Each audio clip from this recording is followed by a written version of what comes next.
Après une longue période d'absence, tu es revenu lors du dernier match contre Saint-Amand et été décisive lors de cette rencontre.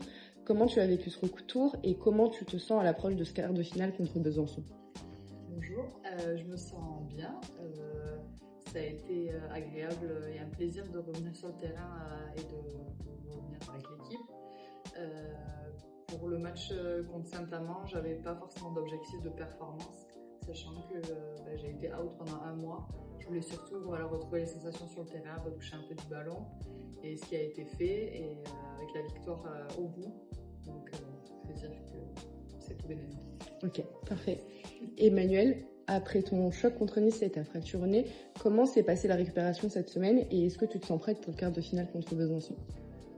Moi, la récupération, ça s'est plutôt bien passé. Donc, je ne me suis pas du tout entraînée de la semaine. J'ai vraiment fait total récup, du vélo pour voir si j'avais encore des symptômes de la course, etc. Non, ça s'est plutôt bien passé. Le quart de finale contre Besançon, j'appréhende pas du tout parce que pour moi c'est un match et que je vais le jouer comme je le joue d'habitude et qu'il n'y a pas de raison que je m'inquiète. Je pense que là, ma fracture au nez elle est là donc je peux rien faire donc je vais continuer à jouer avec. Et pour ce qui est de la commotion, à l'heure d'aujourd'hui j'ai plus du tout de symptômes donc non franchement je n'ai aucune appréhension pour ce match. Ok, parfait. Et du coup, je continue avec toi Emmanuel. Besançon est juste devant vous au classement du championnat de France. Est-ce que ça influence votre manière d'aborder ce quart de finale ou pas forcément? Non, pas du tout, parce que je pense que du coup, en tout cas pour ma part, que chaque match est différent, peu importe le classement, et que en fait tout se joue sur le terrain pendant 60 minutes. Donc je pense que justement demain ça va être une guerre, puisqu'on joue quand même une place pour une demi-finale, et que ça va dépendre aussi de la motivation, de la détermination de chacune. Et donc je pense que ça devrait le faire, donc j'espère que ce sera positif pour nous demain. Ok, parfait.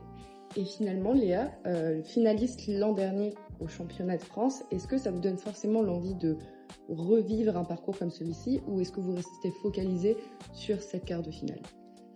On reste focalisé sur le quart de finale, on reste sur le fait de prendre match après match, mais on reste invaincu malgré une défaite contre Metz depuis le début de l'année. Donc on a envie de rester quand même sur cette dynamique. Donc ça va surtout être un peu l'objectif.